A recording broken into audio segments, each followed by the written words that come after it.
Okay, so this is Galactic Shaman Astrologers, and our topic tonight is Prometheus and Epimethius. Those are mythological characters. They may or may not have ever had an incarnation on Earth, but certainly they affect the consciousness of humankind. And we'll talk about what each of those are. They're actually asteroids. Epimethius is within 1 degree of the South Node and actually crossed the South Node this week, and Prometheus was conjunct Jupiter this week. So we had a lot of interesting energy happen around Prometheus with vision moving us forward, and Epimethius with hindsight, and the South Node is our collective past and having a look at where we've been. And because I'm an astrologer, and Jupiter's my ascendant, which was the last thing that we talked about was Jupiter. My brain is always way out there. I am always so in the cosmos, in the collective consciousness, like the big, big picture. So this has been hitting me this week. And then Holly was able to say, okay, these are the numbers. And we looked them up. And in fact, that's part of astrology, is that I know before I look it up that Epimetheus and Prometheus are doing something right now. And I know before I look it up. And the same thing with Hildegard, which we looked up this week. So the job of the astrologer is to figure out what those celestials are saying to us right now and then put it into action. The celestials, the stars, really mean nothing. They have no part in our reality unless we choose to be active about it. And that's where shamanism or magic starts to happen.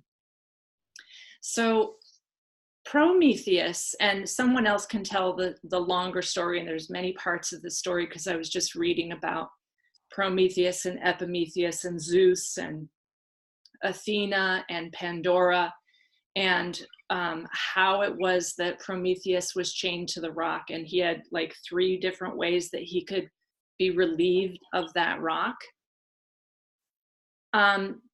Because, and everyone can look at the blog that I wrote this week. I know some of the group has read that blog about Scorpio, because we have so many planets going in Scorpio right now, and Mercury stationing retrograde as the psychopomp, the great revealer of things that are in the other world. It's a great idea this week to start to focus on your otherworldly abilities, and some of these characters go into a different reality and work with what has been disturbed for humanity. One of the things that bothers me the most is the cosmic tree of life. So I wrote a little bit about Gilgamesh and Lilith being conjunct Venus for this new moon. Okay, so what I experience when I'm reading charts is that some people have a lot of foresight, they have vision, and they know what's coming for humanity. They can see way down the timeline. They tend to have Cassandra, the oracle, or Prometheus, or even Hildegard, the visionary, prominent in the chart. And some of my clients only experience by hindsight, afterthought, where something happens, and no matter how much you warn them and say, don't do that, or you better not do that, or like, do you realize if we do that, the only way they can experience is through hindsight. Some of us tend to be more fiery and proactive and see what's coming for humanity. But in general, I feel like humanity in general experiences through hindsight and afterthought. So let me give an example here, and then maybe I'll see what the group wants to say. So I test everything on my yoga students. None of them have any idea who I am or what I do on Facebook. They don't have astrological consultations with me, and they don't really care about humanity's consciousness per se. They mostly come to my class for exercise. You know, yoga at the club, and Emmeline's been there with me, is really just exercise. And I try to throw in some things to help people's consciousness. Today, I asked them if they knew what transhumanism was or is. I said, does anyone know what transhumanism is? There were 20 people in class. No one had any idea. So then I gave them an example that came out a couple years ago, that there was a frequency, and the frequency could be played to everyone in the room, and everyone would hear a different sound or word. Everyone in the room could hear the frequency, but some of them heard Yanni and some of them heard Laurel. So a couple of years, this study came out. My daughter and I played it. She could only hear Yanni. I could only hear Laurel. And then if you change the volume or the background sounds, you could start to hear something else. And maybe you could hear a little bit of Yanni, or you could hear a bit of Laurel, and you like entered into someone else's reality. Now, some of the yoga students knew about that, and I had tested them with this a couple of years ago when it came out. And they knew that if you changed the background noise, you could suddenly hear Yanni if you had only heard Laurel. And you can Google this test and do it to yourself. Now, transhumanism is basically like this. And no one in the room knew who Elon Musk was. But transhumanism is Elon Musk wants to put two little chips in our brain. And what they will do is they'll basically be like, you are a walking cell phone. And all the frequencies that your cell phone gets, you will get directly to your brain. Now, Agenda 2030 from the UN basically is supporting this kind of cyber reality. It's supporting more and more work with cyberbots, computer chipped humans and actual robots that replicate humans. And there's a whole lot of other things, okay? Now, if you have two chips in your brain, anybody can be changing the frequency so you experience reality as Yanni or as Laurel or as anything they want to do based on changing the frequencies in those two computer chips in your brain. But the idea is then we could have a cashless society and everyone would be chipped and you would be a walking cell phone so that all your data was with you all the time, and it would be fabulous. So that is actually a UN agenda for by 2030. Now that none of my yoga students know about it, they don't have any idea what the word transhumanism means that they are likely just going to be going along with and then see it as an afterthought, a hindsight, like Epimethius. And those of us who are like awake and aware and going, what the heck is this? I feel like Prometheus, like I've been chained to a rock. There's an eagle eating out my liver every day. All night long, I'm going, holy crap, what are the humans gonna do? And at the same time, I know this is all an illusion. This is all arising right now for human experience. I happen to want humans to have a biological, organic experience and not be chipped.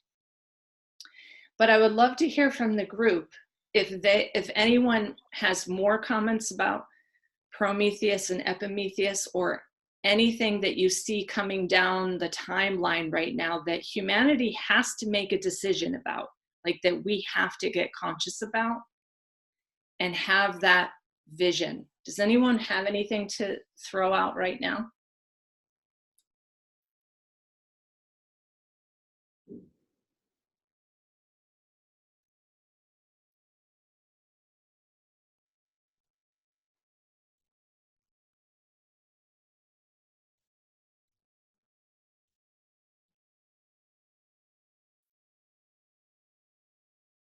Okay, nobody's jumping in yet, so I'll just keep going. So the feeling that I have is that 1 or 10 or even 1,000 people who are consciously aware of this and can see that humanity is going down this very dangerous, what I consider dangerous timeline toward being what they want as a cashless society under one government and all these different things that are controlled by these things in their brain. That is how we became the gray aliens. So the gray aliens already exist. It's us in the future. And the gray aliens, as we know, many of them come back and are taking our DNA and creating hybrid children right now, because they know that they end up becoming these skinny things without any muscles, without any hair. And so the gray aliens are having hindsight in a way, going, oh my gosh, look what we did to ourselves. We were these beautiful organic humans. And we became these hive mind cyberbots who just technologically worked from their brain only. And I don't know that humanity can get the consciousness to realize that we are repeating a timeline opportunity right now, that we actually time looped back in time to try and fix this loop right here. And that's just totally mind-blowing too, but I'm aware of that. So we went back in time and we're actually trying to fix the timeline right now so that humanity does have a chance to go organically. But there are other beings who benefit more from humanity having its sovereignty. And that's also something that humanity cannot hear. So when I told my yoga class today that this was in Agenda 2030,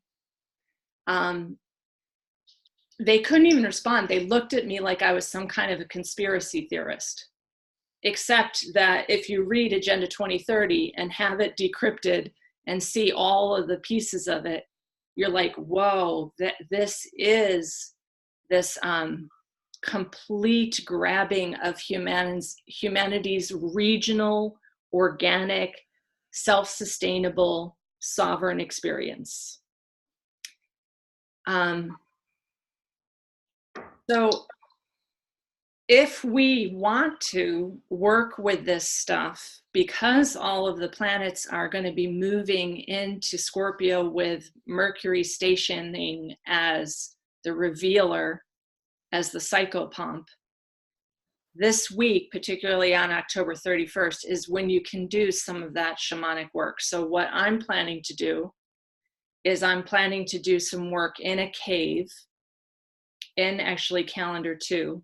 And I'm going to see if I can go back to the cosmic life tree and restore it in whatever way I can and declare sovereignty for humanity and say, we don't want any of this intervention that is being offered right now through Agenda 2030. We want organic, divine, human blueprint, having sensual experiences with this very fine planet, and that we don't need to be cyberbots, that we can be that kind of inorganic thing in many other dimensions. But this is a very rare and precious gift, to have a physical body that interacts with physical earth. So I guess I'll just stop again and see if anybody wants to jump in on anything. And maybe this is shocking to talk about transhumanism, or what your feelings are with this right now. How does it strike your body to have these chips? It's funny. My Prometheus is directly opposite my ascendant at 3. My ascendant's at 3 Pisces, so Prometheus is 3 Virgo. And as you were talking about this, my husband is chiming in saying she's absolutely on the money. They've been doing this for years, and it's just funny. He said there's an article in Time magazine like 5 years ago talking about transhumanism and the key to enlightenment. So you know, I don't know what to say about it other than it seems to tie into the themes we've talked about before about being free of dependency systems and fake news, etc. I think that there's just so many agendas out there that are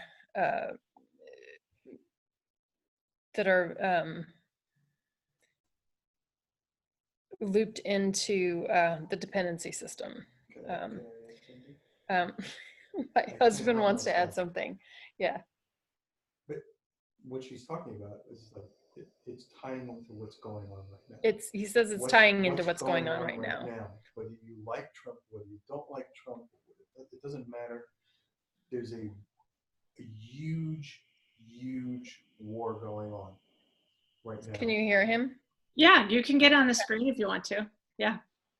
There's a huge, huge war going on right now between control of the elite, like Elon Musk, Bill Gates, Rockefellers. Elon Musk wasn't the first to propose this, to propose the microchip, which has been going on now, I'd say for close to 30 years.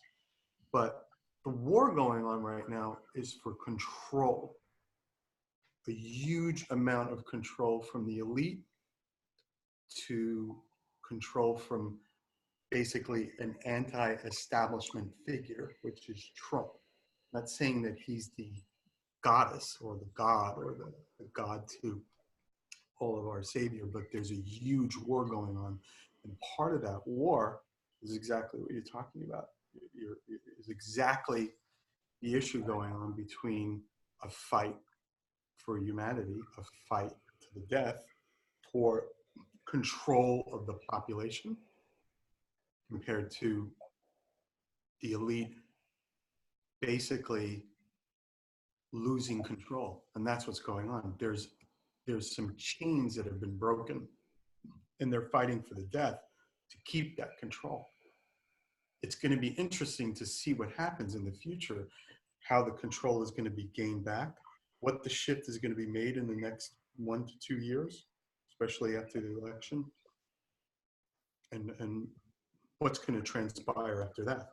You know, there's many, many people outside of Elon Musk that are promoting this type of transhumanism, this connection to be microchipped, the connection to be a cashless society.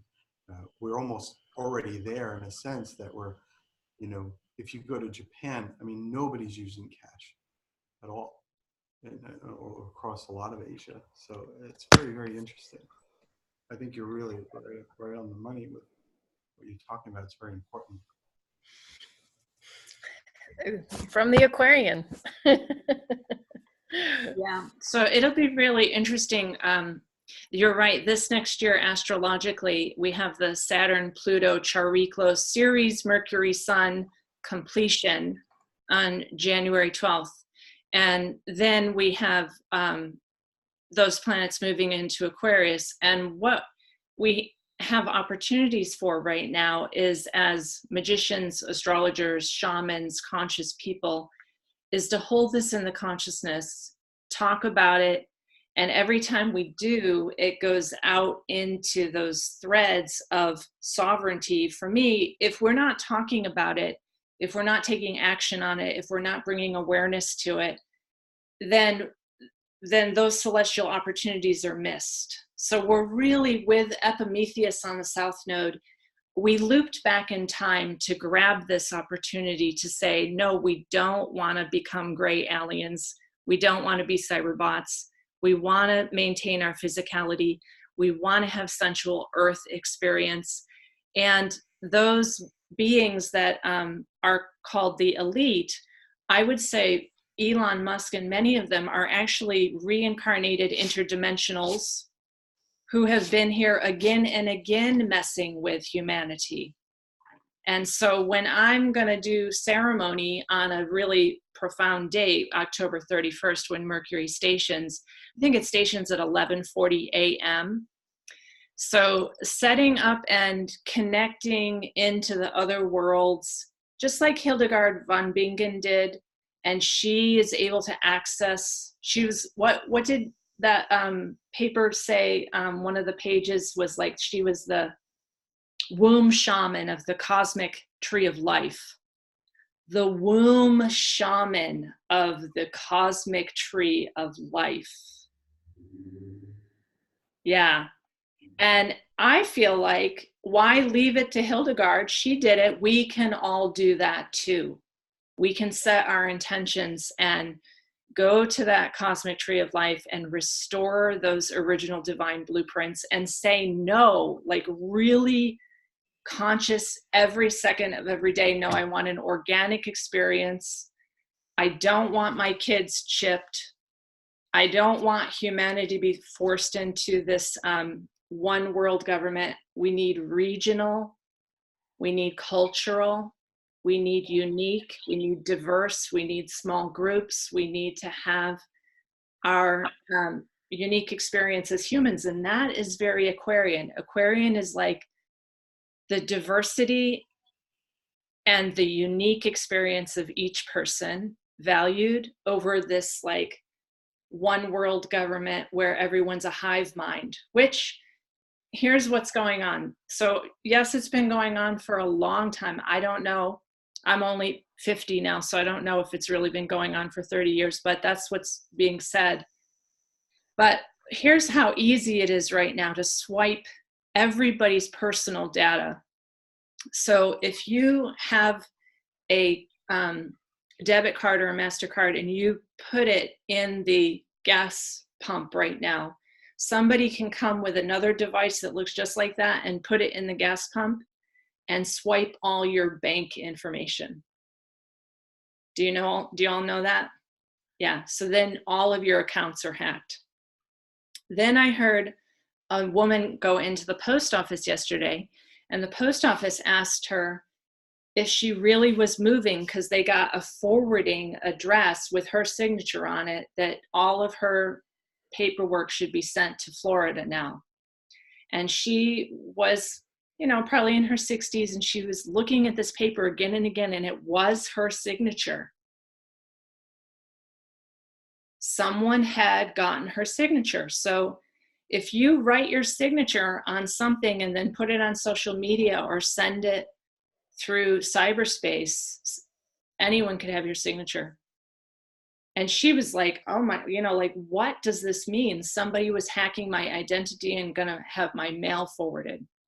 Now, the same thing that I was talking about Yanni and Laurel, so that if we have chips in our brain, any frequency can play so that we see reality in a certain way, so that we're not having a sovereign experience with reality. It can make you see, hear, smell, and experience reality the way that those chips want you to. Okay?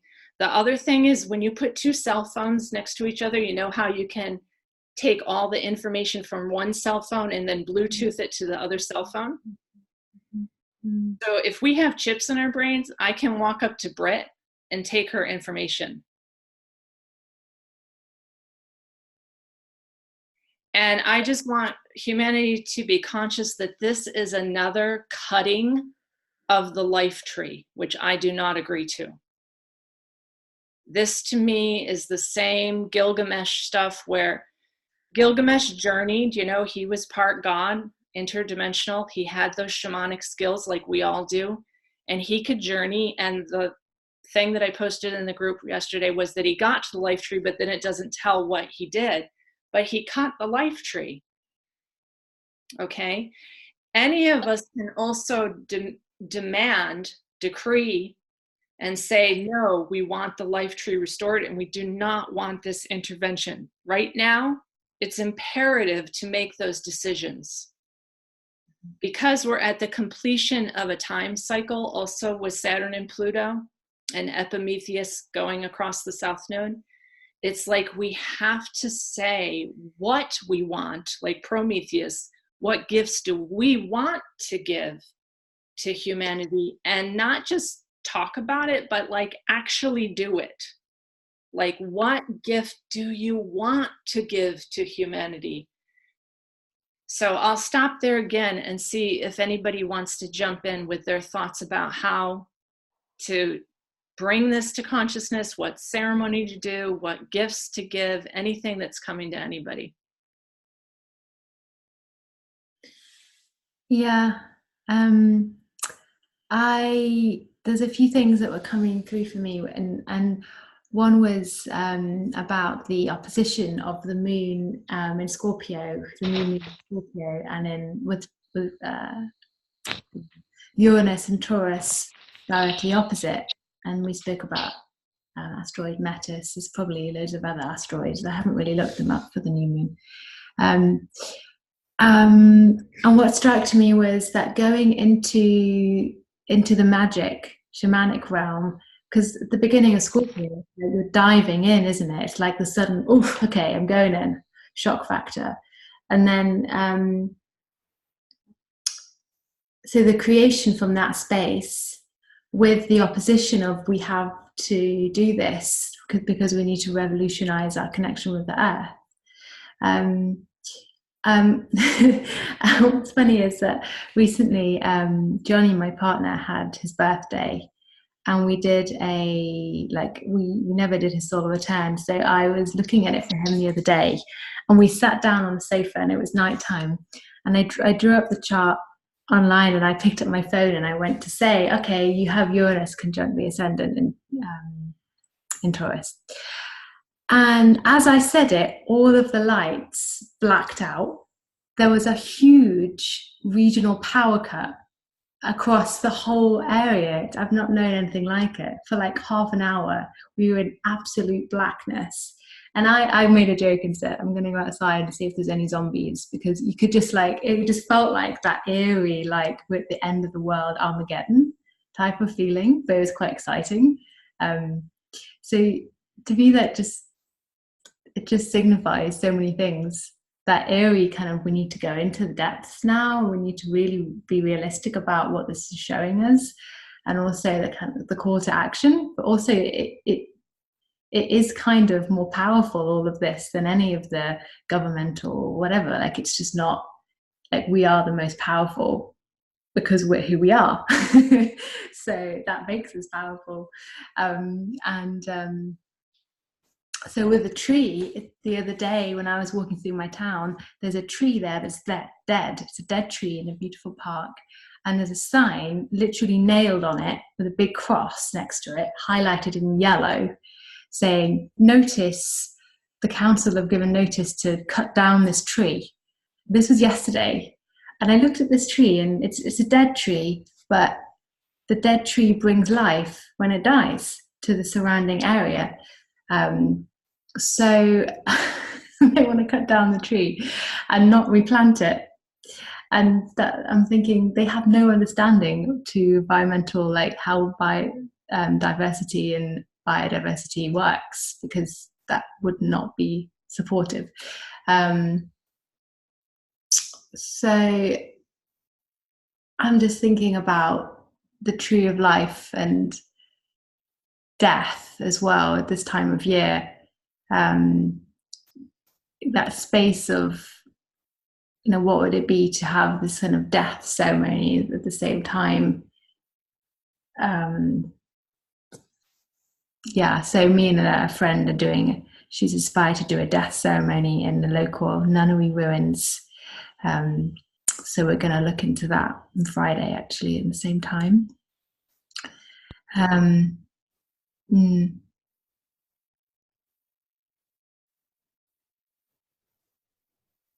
Yeah, so use your creative intelligence to figure out, this is a really great week for ceremony, because the other thing I want you to know is that the beings that would like to intervene are going to use this week.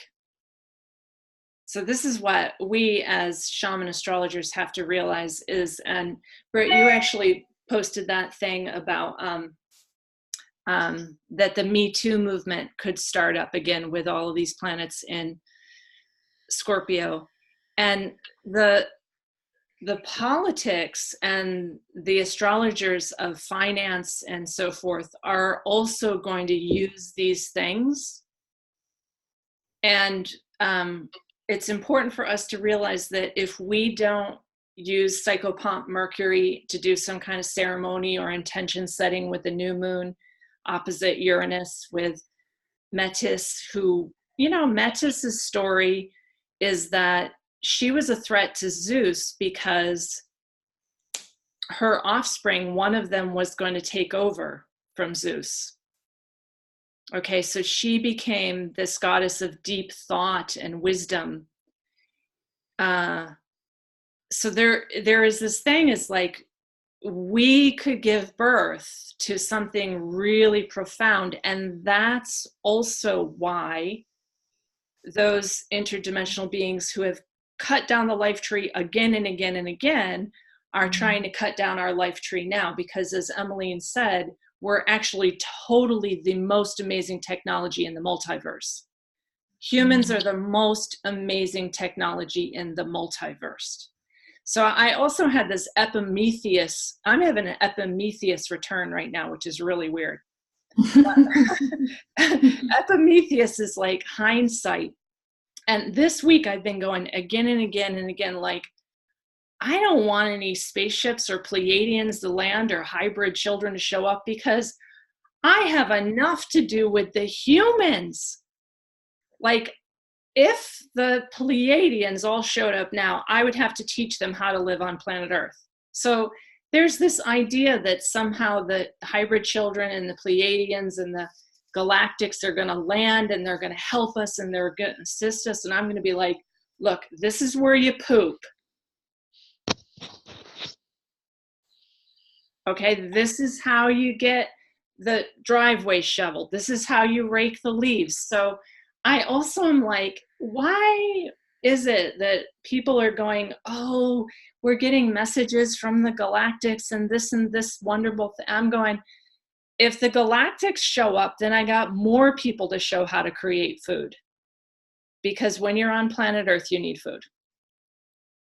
When you're in a third dimensional reality, you have a physical body, and you need to do things here that promote the health of a physical body. So I'm also like, I want sovereignty for us in a big way, in such a way that I'm not interested in the Arcturians landing, because we are the Arcturians. Like, we are the Pleiadians. We are cosmic beings in a human spacesuit. And it is the greatest gift that there is to be in the human spacesuit. And we are so profound. That's why we have to be manipulated, caught in matrix and dependency systems. You know, who is Monsanto? I'm sure that the whole Monsanto thing was created to ruin our DNA also. It's totally a cutting of the life tree. And I'm evidence of that, because I have all of the bone degeneration and weird osteophytes in my bones because my father was in Vietnam. And that, you know, like, the number one effect on DNA comes through parental lines, and it's spina bifida, it's bone tumors and early bone degeneration. That's what those Agent Orange Roundup glyphosate things do, in addition to endocrine disruptors and everything else. All right. So I would love to hear from more people about either Epimethius, your hindsight, or Prometheus, what you see that humanity needs. What gifts should we be really focusing on right now?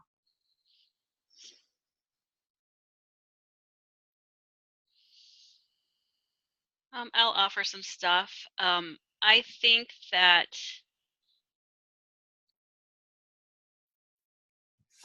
for me, the myth of Epimetheus and Prometheus is it resonates with me in a slightly different way. Oops, I have cats on my lap. They all came to visit. Well, and I think the Greek depiction of the myths really like to portray Epimethius as a fool and someone who doesn't think ahead, but I feel like another way to resonate with that is someone who's more heart-based and impulsive, and they're following their heart. And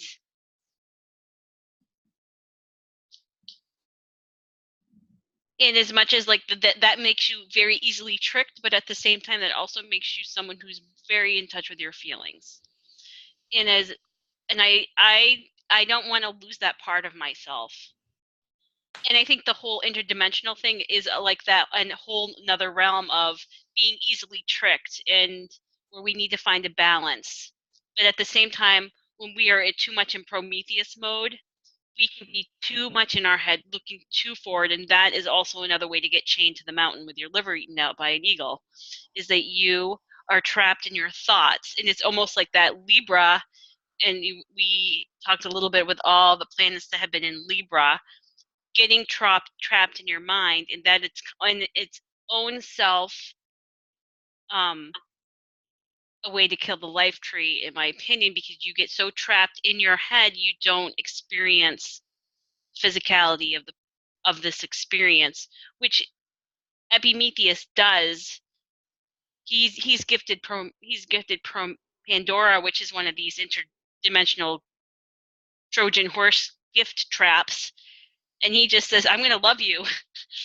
Let's go and have children, and let's open the jar, and we're going to make the best of it. We're going to release hope." Um,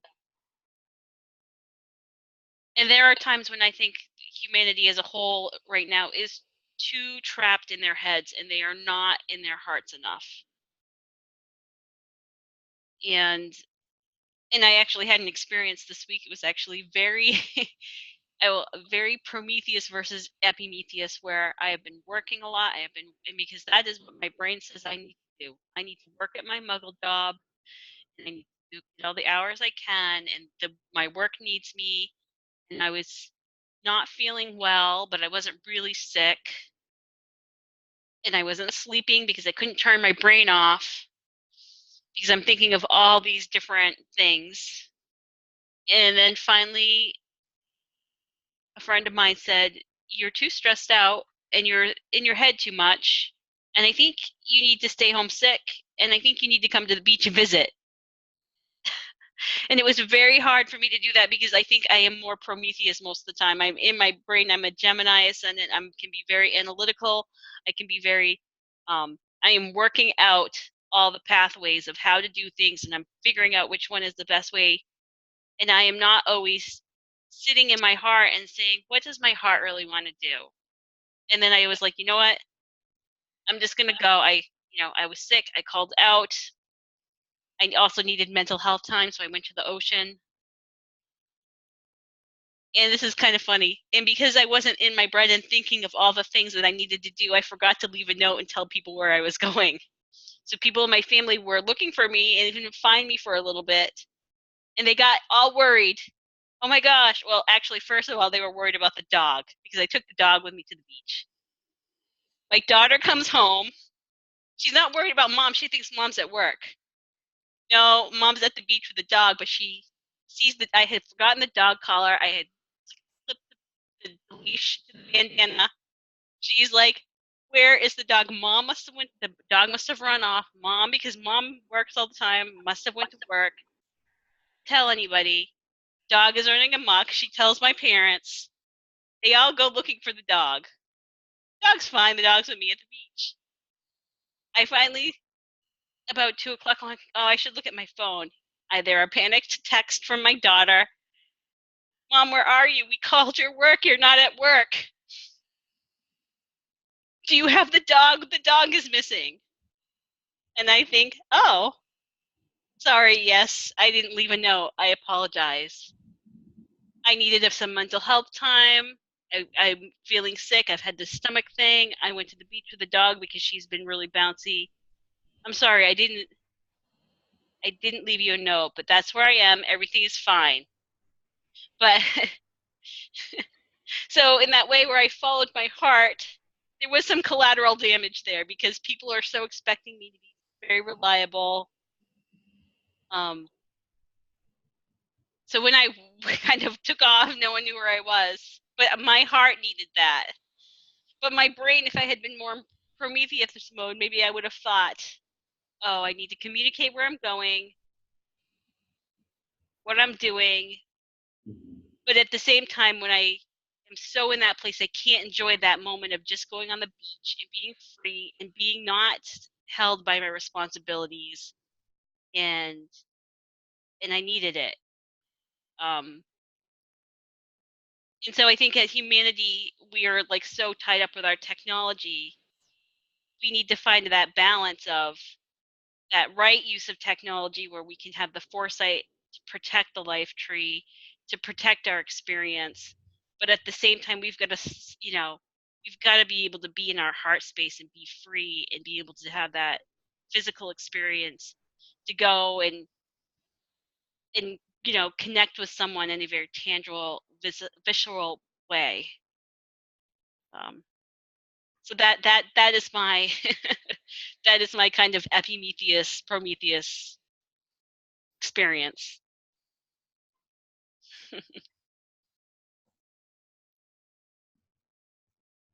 Yeah, it's interesting how it might be in your personal chart and where it might be transiting and affecting you, because I know Epimetheus and Prometheus were both doing something in your chart, and it's interesting to find how that was affecting you that particular day.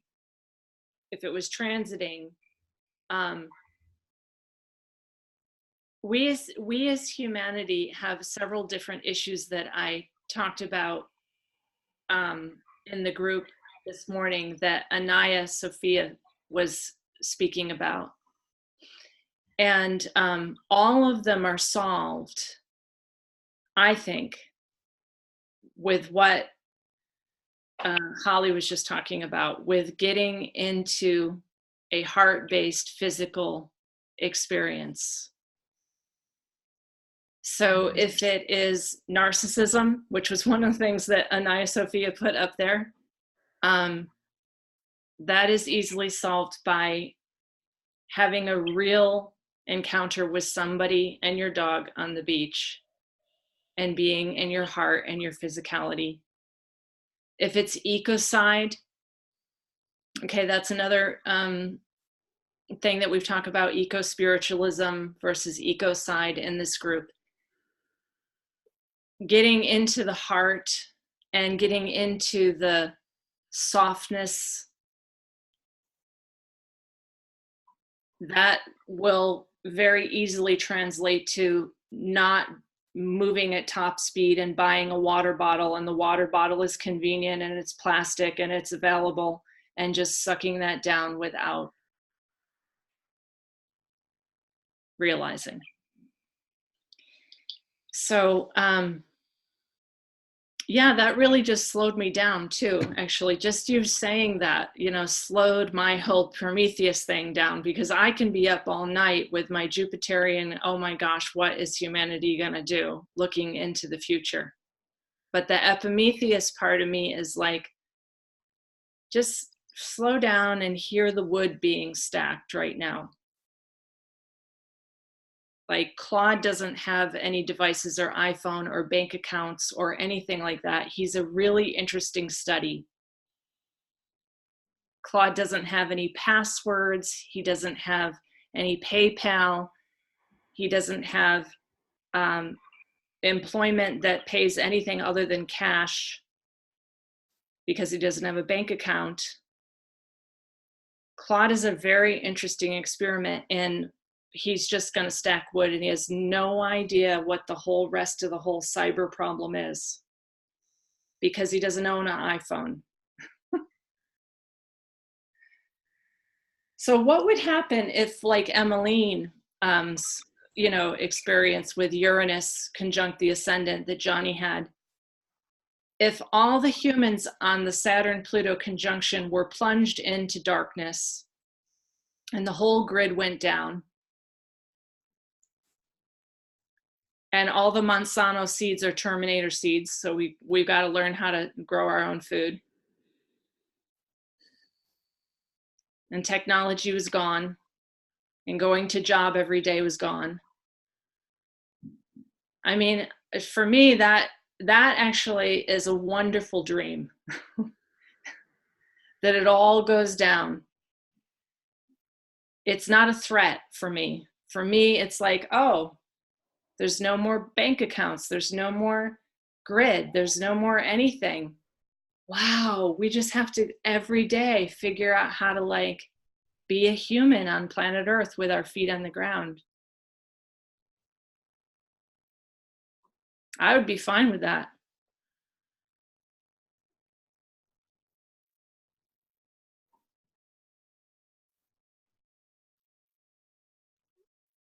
The threat and the terror is that, you know, the zombies are going to be out there after us. You know, if you watch all that kind of stuff. But I think the zombies are already after us. So I'm not too worried about it. Anybody else have experience or insight? What is something that you've learned from hindsight? Something that in hindsight you would never need to do that again, or you learned that lesson, humans don't need to do that again?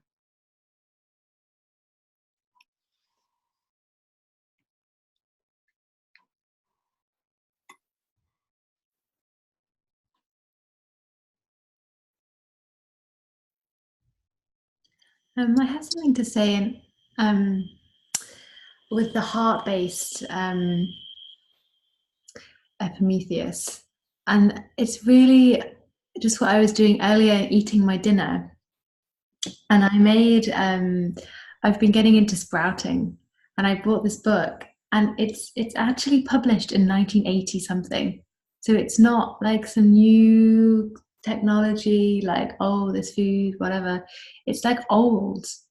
And the stuff she's drawing on is like BC, thousands of years, sprouting for health and vitamin content, and like it's really like ancient, but it's niche, and it seems like no one really knows about it, really mainstreamy kind of stuff. So I love that it's an old book, but and it really, the whole thing is about that slowness. So obviously with planting, you have that patience in that time. When I was eating the meal, I was just thinking, I don't really know that many people nowadays who just sit down and eat for the sake of just eating, even like particularly when you're alone, like just really enjoying it and being one with your food, because then you start to think, how do I grow this, or how would I grow this, or and then you start to think about all these human things that if you weren't thinking or conscious or present, you would be just eating anything and you wouldn't care because you'd be more interested in your email account or something. And I feel there's that tension in me, you know. It's not like I'm just whatever. It's you know, do I go on my phone? And maybe, but right now I just want to do this. And I could feel like when I ate, and so I did a test. I ate different things on my plate to see how it made me feel. So I ate some of the sprouts, the sprouted radishes and stuff, and I had an immediate sensation of just like my body was just like a little vibration of this is amazing, and I could feel the down to my toes. Just that's great food. And other bits and bobs similar. So I guess it's like, how can we eat and do and be engage with things that make us really feel good holistically and well in a benevolent way? You know, how can we consider that in every movement? It's quite meditative. Yeah, so yeah.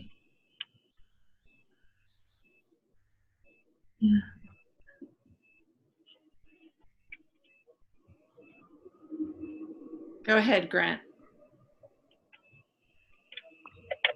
I love that discussion of feeling your food. I think there's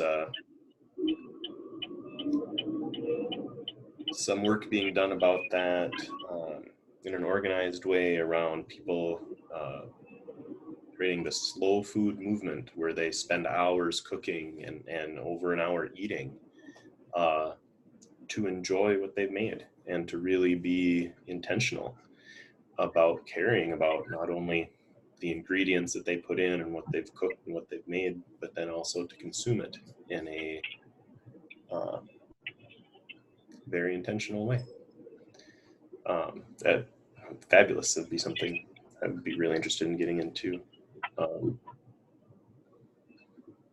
But how interesting is it that almost the Prometheus up in your head, stimulated by technology, go, be busy, be distracted, really interferes with that goal of slow food and feeling your food. You know,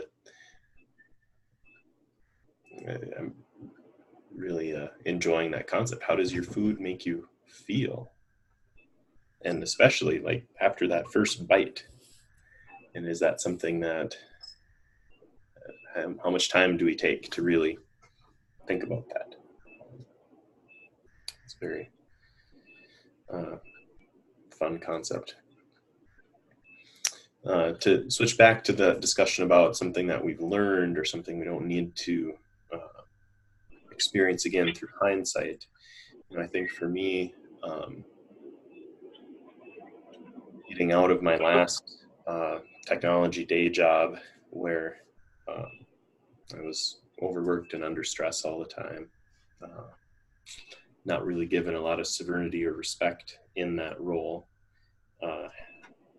to switch that up to be at a new place that really values me and appreciates insights into my talents has really helped me see that I wouldn't go back. I wouldn't settle for being treated that way again. So just kind of that question of, holding the mutual respect and finding other people in their heart center, I think, a way of recognizing places that are healthier to be in, places that are human focused, even if they're involved in technology.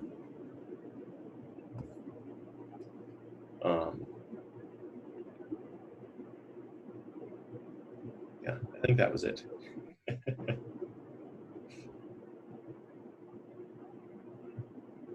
One thing I didn't mention, but before you got on, Grant, we were talking about that Mars is in Libra today, conjunct the moon. And the effect that you might be seeing on the group astrologically right now is Mars can't really make up its mind in Libra. It doesn't know how to direct its action. And this is so perfect to go back and forth between Prometheus and Epimethius. This is so perfect with Mars and Libra going, well, it could be this way. It could be this way.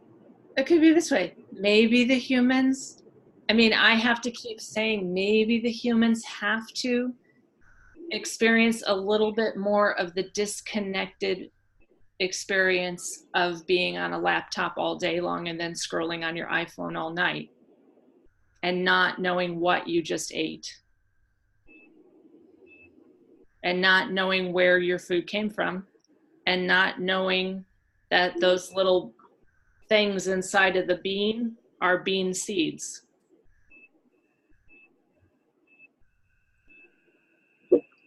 So one of my clients who is an executive for Google, and hopefully she lets me talk about her experience with me, but she went to a seed bank and she was amazed. She was really humbled, and it was profound for her that those little blobs inside of a bean are the bean seeds.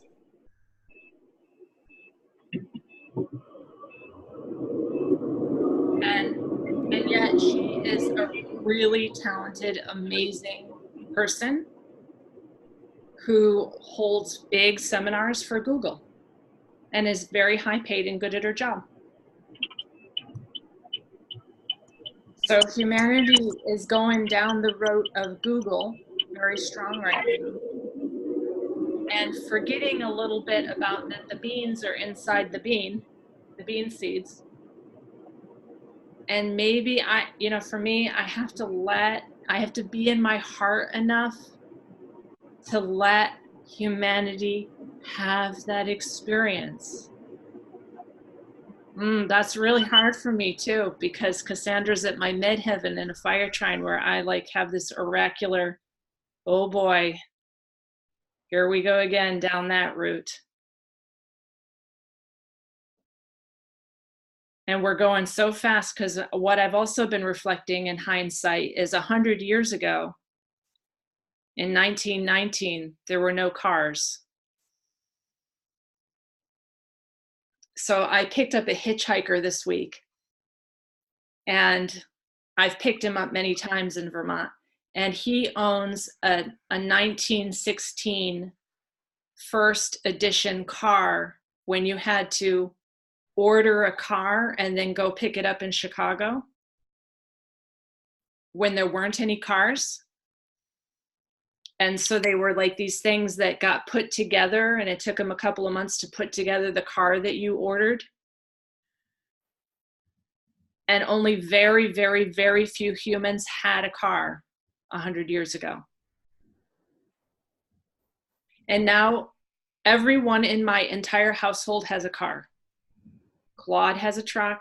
I have a car. My 16-year-old has a car. My 23-year-old has a car.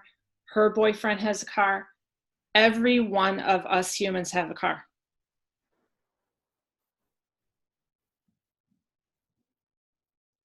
And that to me is mind-blowing. I mean, it's like 100 years ago, really, think about, this is true, folks. 100 years ago, if there was even a car in your community, it was a big deal.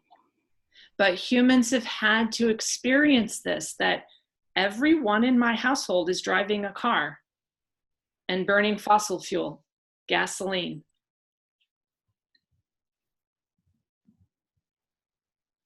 And I guess we had to experience that. So there's a big part of me going, wow, what we're just moving into these experiences right now. And at some point, the technology catches up with us and we're going, wow, we're so disconnected, because Rose just left in her car. I don't know where she is. Claude was off in his truck. I don't know where he is. Claude can be downstairs on the computer and I don't know where he is. And I'm up here on a computer. He's not talking to me. Wow, the humans are experiencing something really unique right now. And the other thing that I tell my kids is, like, when I was a little baby, no one had a camera. Like, get this, okay? Nobody had a camera. I have one picture of myself with my mother and my father and me in the middle, and my eyes were about this big, and I was a little tiny baby, and someone came with a camera, or we went somewhere with a camera, and it was black and white. And now everyone owns a phone with a camera. Wow, what the humans are experiencing. And Pandora, when she opened that jar and Epimethius was going to love her anyways, she opened all of these unbelievable things that we could experience. Wow. And maybe there are miseries, but maybe there's hope, right? And Holly's talking about that.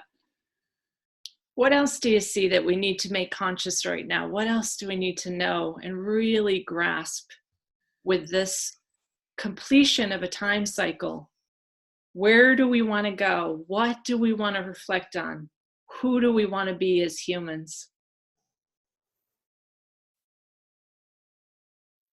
I don't know, but when you were talking about the cars, I was just thinking about how my daughter has just gone off to college and is doing more adulting, and she's commuting in her car, and how this is like she comes to me with experiences, and my foresight, my Prometheus says sometimes, oh, this is a bad idea, or oh, I don't know about this. And we kind of talk about it, but at the same time, but she'll be like, Mom, I really, really want to do this. I really want to drive to Maine to visit my boyfriend in my car that I know has a bad water pump. And I'm like, well, maybe you need to wait until you get the car fixed, honey. No, it'll be okay. I've been going to school every day. It's been fine. And there's the part of me that wants to slap down and do no, this is the mom thing. And there's the part of me that has to hold back and say, you're an adult now. I need you to I need you to make adult decisions. I have to make her to be accountable, and some of that is for her to have, because her experience isn't, she has 18 years of experience, and it's pretty limited, and she doesn't have my full experience, so which is informing my foresight.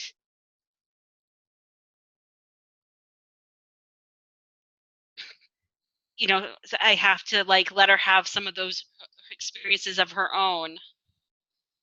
And it's a hard place because the heart part of me wants to step in and protect her from everything.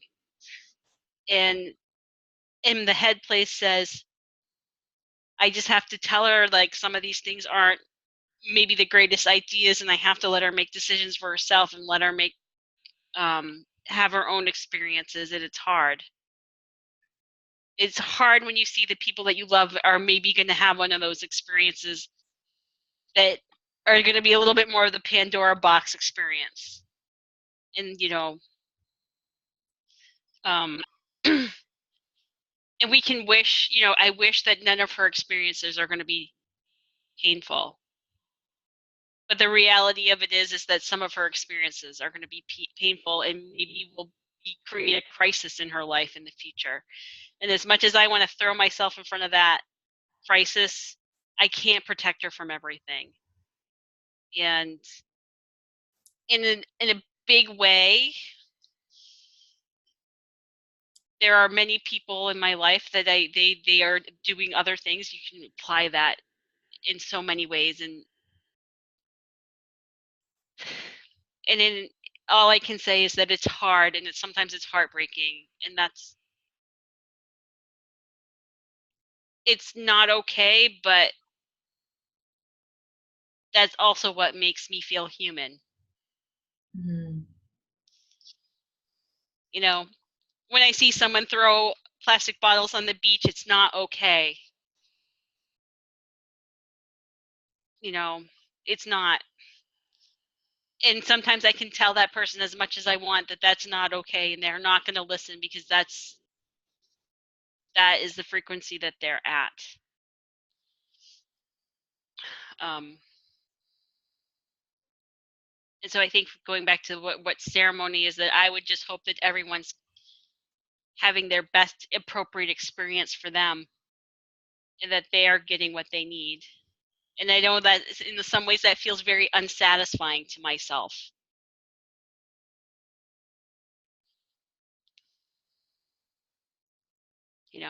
But I apply it to my daughter. I wish for her to have those best experiences that she needs, and that she ultimately stays safe, and that she learns and becomes an incredible human being.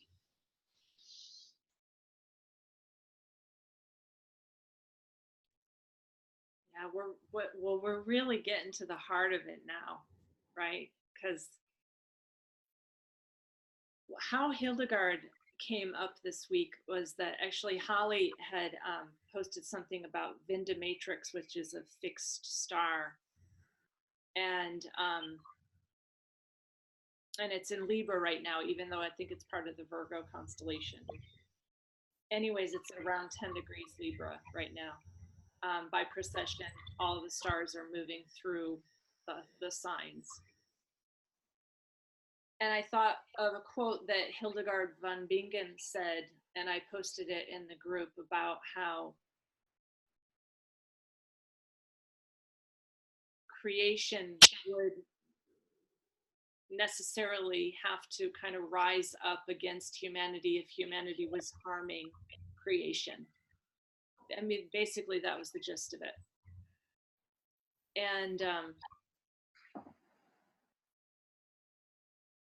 And I know that we as humanity are really using up the elements. We're throwing plastic. We're using fossil fuels. The packaging on all the clothes and the trucks that drive them around so that we can order them off of Amazon.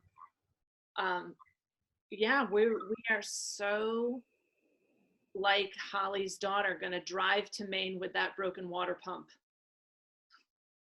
We're driving to Maine with a broken water pump right now, folks. Because the other thing that's happening on the planet, which I've been around quite a bit at this point, is that there just isn't clean water in many places right now. So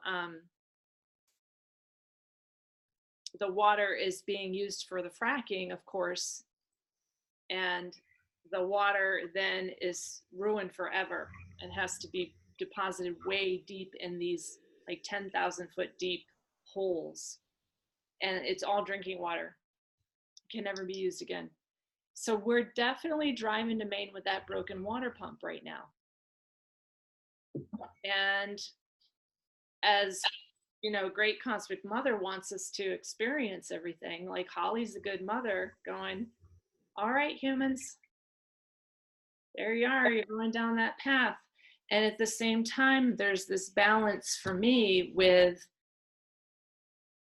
are we truly sovereign going down that path, or are we being directed by beings who want the destruction of the planet and the control of humankind? So there's where it is for me, is that there's the dependency matrix, which, you know, mandates that all of the children do all of their homework with these type of lessons on this computer so that they are plugged in all day long, and that they don't know that carrots grow in the ground.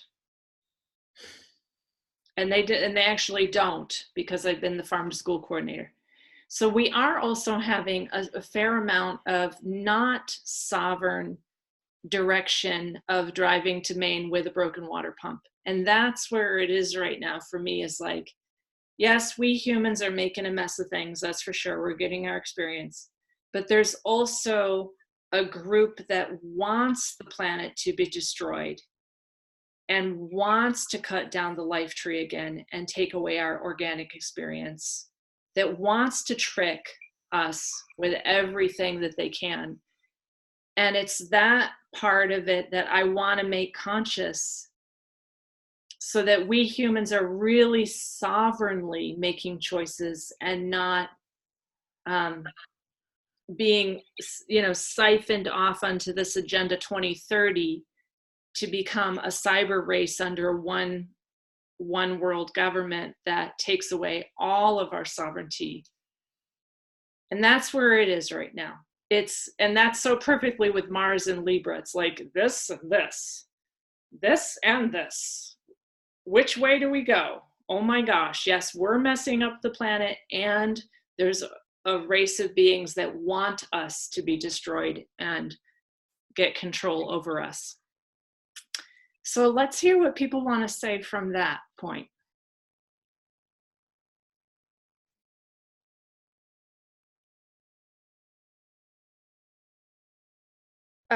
I'll say a few things. Holly's points have really hit home for me. When you say that, for me, in the way that I'm wired, I just kind of like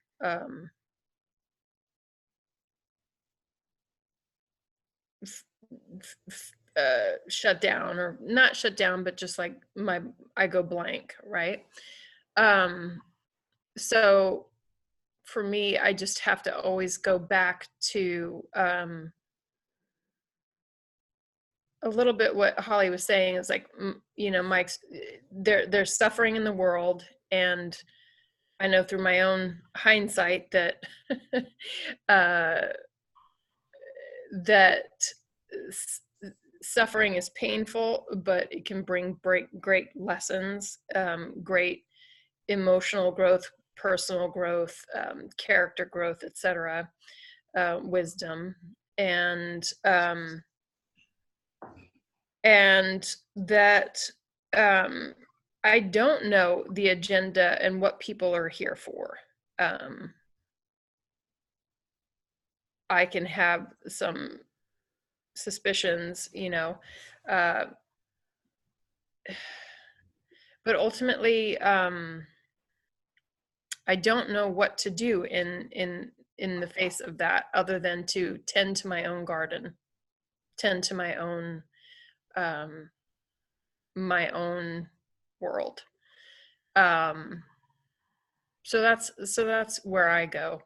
It's funny, my Prometheus, as I said, natally is in the 7th house, and my husband's a few years older than me. So he's 55, I'm 47, and I can see that his experience of going through certain crises and saying, you know, wait till you get to this in your 40s, or wait till you get to this in your 50s, has kind of prepared me. And now I'm in the midst of what he was sort of giving me a premonition of. And, you know, hindsight can be very painful, in terms of, you know, there's this saying we throw around a lot is youth is wasted on the young. Just looking at our youth and like, wow, you know, I wish I had some more support around that, or I wish I had made different choices, or things like that. There's a lot of pain around that for me and him. But also, you know, we have the wisdom and the emotional maturity to see that those experiences that we regret, it gave us tremendous depth, ultimately. And my Epimethius is in the 9th house. And it's funny because I've never used astrology in a predictive way. It's never been predictive for me. It's always more kind of looking back at and trying to understand the dynamic to use that moving forward in a more conscious way. So I just wanted to mention that. But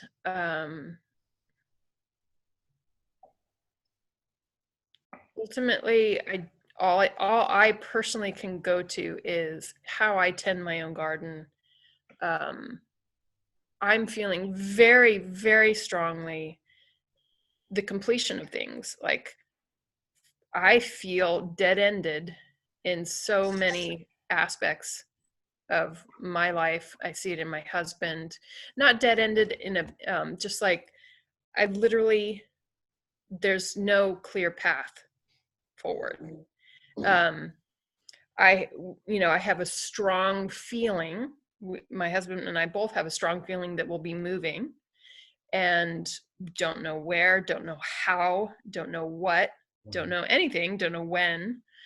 All I know to do now is, well, what I can do now is start to prepare to move, because it's a lot to move, clearing out stuff, you know, minimizing things, focusing on my own well-being and my own mental well-being, emotional well-being, all that stuff. But it's a very clear feeling of, wow, I just, you know, what I go back to is tying into the scorpionic thing of being in the unknown and working to be okay with that. Working, and that's what I, you know, feels like the opportunity this week for me is to be in the unknown, not to be misfix it, not to be make any assumptions other than being in the unknown and waiting for the next step to show up for me in the next moment. And to me, that's been a rich practice in meditation and silent retreats and things like that. So I have had some preparation for that. And, you know, if systems do crash, if banking systems do go down, if there are food crises, you know, I just have to trust that in those moments too, I will have to be in that mode of being, that mode of being, that this practice right now is preparing me for thriving in those moments of unknown. So that's kind of what's showing up for me. I feel like one of the things that's coming up for me is I listen to that in the kind of the pictures in my head, and what has kind of been stirring is me in and we've talked about it before, but it is Persephone's descent down and being abducted by Hades. And in some ways, what this is feeling like to me is humanity as a civilization or as a species is that young girl. And there's part of us that has been abducted down into Hades, and we are having our, on a very large scale, if you were to compare the interdimensionals to more of the Pluto figure that is abducting us and taking us at some point to a really horrible place. And at some point, what happens is Persephone has to learn how to stand up for herself to Pluto. And I think that mankind needs to learn how to stand up to ourselves, to these higher dimensional beings that are much like this Pluto figure that is older, wiser, have accumulated a lot more.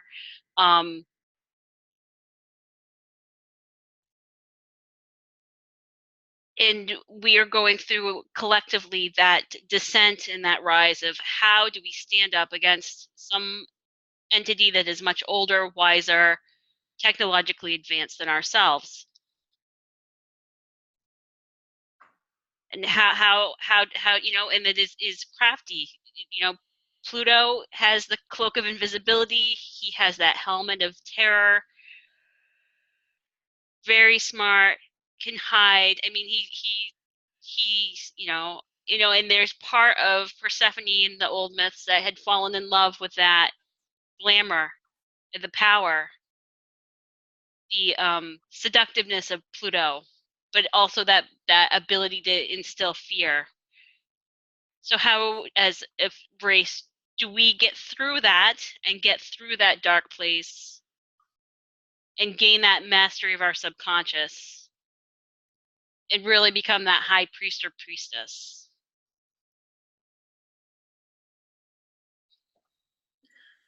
Wow. Go ahead, Emily. I just noticing that soon in a couple of weeks, Persephone and Pluto are going to be conjunct. I do feel like because obviously you were saying Pluto initiates Persephone into that priestesshood and that sovereignty. So I really experience that in so many ways. How can I be empowered and step out of this little girl framework that I just can live in different scenarios? And it's like it just pops out, and it's in the subconscious, and it just comes out and through the DNA or in Capricorn. So having gone over this collective South Node, it's just like popping out, and I'm like, well, that's not me, but it is in a way, and it's letting that like be okay with that in that heart space, and then it feels like a death, that platonic death, because when you stand up, you do die, don't you? Because when you become empowered, you have to die to a part of yourself that wants to be the kind of pleasing, slavey kind of hierarchical thing, and it in itself feels like a death journey, in a really good way. So that's how I'm processing that at the moment in my life. Yeah, if we continue to follow the transits, so part of being an astrologer is having one of those incredible mathematical minds that realizes Epimethius is also going to check in with Saturn and Pluto. So Persephone is going to check in with Saturn and Pluto. Epimethius is at 11 degrees Capricorn right now, so it just crossed the south node of our collective past. It's also going to move over there to Pluto. It's actually going to pass. So I did January 12th, 2020 to see where Epimethius is by then. Epimethius will actually pass Pluto before then and be in Aquarius. But we're going to very soon have Epimethius is now visiting our south node of our collective past, which is why I started this, that we actually time looped back in time. Our future selves, which may be gray aliens or other type of dimensional beings, time looped this back. We incarnated as humans, and we're trying to fix a stitch right now in the overall weave of the golden sweater. And we're fixing this stitch to determine whether we could actually have an organic experience going forward, or do we want a Cybot experience going forward like the Greys and just be all up there in the brain and lose our physicality? So that's how we started this conversation, because I'm having an Epimethius return right now. And interestingly, like Britt was talking about, where is your Prometheus? Where is your Epimethius? Mine are conjunct. So I'm both the past and the future. And I've talked to Laura about this quite a bit. Like, I know I came from the future and came back and looped this whole thing back. And a couple of years ago, I had this full-on experience. Like, this is the last time I'm doing this. I've actually done this 4 times. I've looped humanity back 4 times. And how can I explain that? I know that. And I'll be walking and going, I'm not doing this again. We got to do this right. And there is a completion right now. And some of my clients are saying they can't move forward because they don't care about the old stuff. And yet they don't know what to do. And there's this definite voidal spot right now that we're sitting in, where Persephone is going to be like, wow, that was really fabulous. What a wonderful spoof that has been. Like, that was such a great magic show, Pluto. I'm really impressed. You have all the tricks. And then be like, I'm going to rise up now and be sovereign myself without needing to be abducted by this old magical trickster force of the interdimensionals, who are very much reincarnating. And the only one I know about is Elon Musk, and I know that there are many others who want to fight me and maybe us and drag humanity back into that Cyberbot timeline again.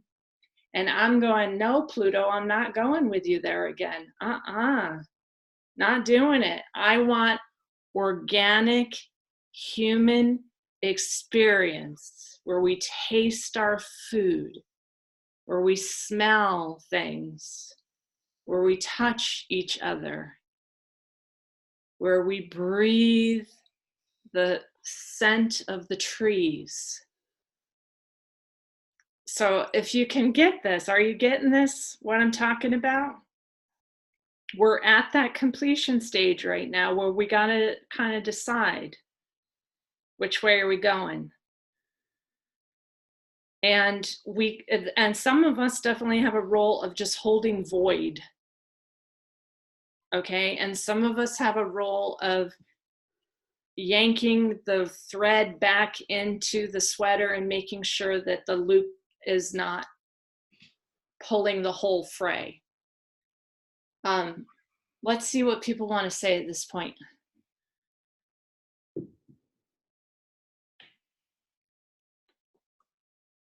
I think you just real quick, I think you just really helped me correct something in my psyche, because this longing that I've been feeling for what you're describing of simplicity and connection and earthiness and wholesomeness and sensualness. It has felt like a longing for the past, for something that once was, but is irrevocably out of my reach. And that's not what you're saying. What you're saying is that it is possible, and there's something like, that's what I'm yearning for, so I know that I'm going to get that, or that I am that that is the collective yearning. But for some reason in my psyche, I was thinking that it was a yearning for something in the past. And so that's a correction now. Like, that's not a yearning for something that once was. That is a yearning for, it's much more pristine. Does that make sense? Yes, that's how I see it all the time. It's not the past, it's actually the future human that really involves itself back in that fully embodied sensuality. This is the thing. This is what I'm trying to explain. And my Epimethius and Prometheus are conjunct. So I'm one of those weird persons that is a future self that came back in time to make sure that humanity would be able to have the organic experience. And that's why I'm so damn annoying out there in the dirt every day. Because I hold a code for that. And so when I'm sprouting my seeds and putting them in the dirt and all of that stuff, that is my Prometheus vision for the future of humanity, not the past of humanity. That humanity can come back to that really tasting the food.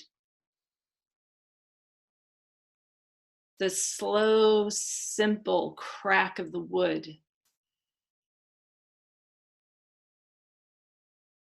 And what we're being challenged with by Pluto right now is, no, let's be cyberbots. You'll be automatons. We'll be able to fix anything. It'll be a cashless society. That is Pluto's mirage going, here, let me abduct your organic experience completely. Jessica, let me hear from you.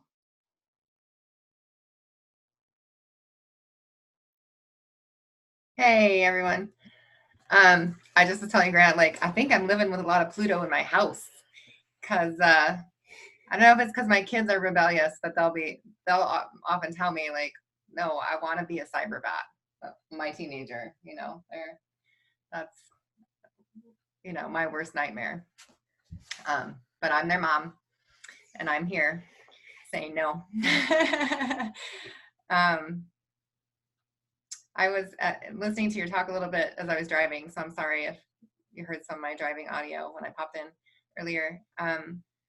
I presently have the sun moving over my Uranus opposition in Scorpio, so I've been like a ball of fire, would you say? And I was thinking a lot about the dakinis. I don't know if that was mentioned at all, but with Hildegard and the sacredness of the elements, that there's 5 sacred elements, and that for each sacred element there's a sacred dakini, and the dakini is the feminine mother that rules over the essence of those elements. And when the elements are out of balance, the dakinis are mad. So all of the, we have this idea of like, oh, maybe it's weather modification. Maybe the dakinis are mad. And they're like, we're out of balance. They're coming in with their fierce energy to bring things back into balance. And as being like super dimensional great mothers. So I've been doing a lot of just meditating and connecting with who are the super dimensional great mothers, because it's like we need mom to come in here and be like, no, that's not what's happening anymore. We're not going to do the weather modification. We're not going to allow creation to be hurt anymore. The things that are precious are going to be taken care of now. So just feeling that fierceness and that boundary making, and respecting sovereignty, that I can't, my kids have known this ever since they were little. I can't force them to do anything. They have their choices to make too. And how do we have sovereignty together? We're all free. So just thinking a lot about energetically the Lady Liberty as a great mother, and what it looks like to ring those bells of truth, or speak those words of truth that ring out and that awaken the soul. Because I do believe we're all here on a soul journey. And I think that part of it is our work, but as a theologian, I also think part of it is the divine's work, and that we will goodness, and the divine completes the goodness. So that when I get to a place of feeling like, how can we do it all? I can't do it all. I only have my little garden. And I think it's not my work to complete. I'm here to tend my land. And I do believe that the divine will complete it.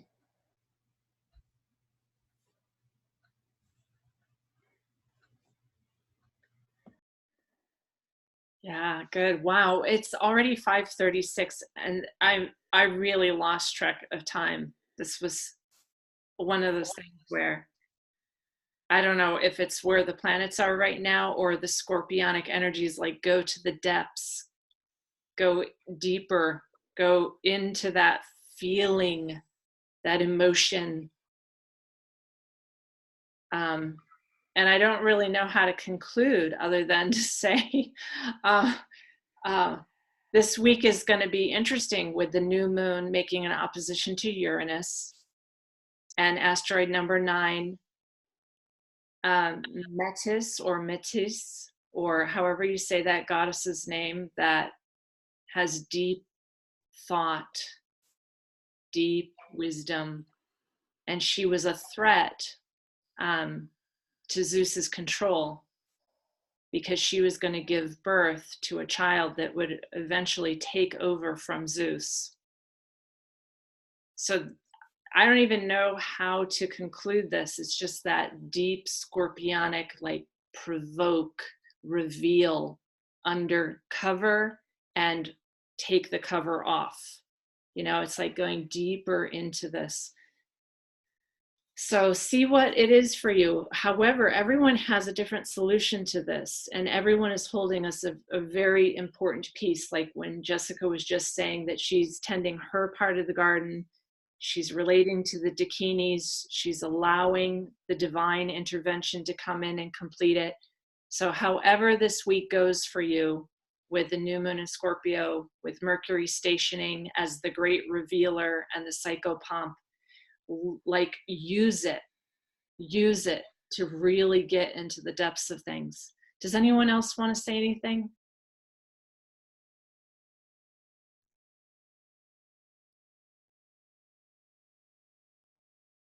Okay, well, we're going to close. That was quick and awesome. Love you all. Bye-bye.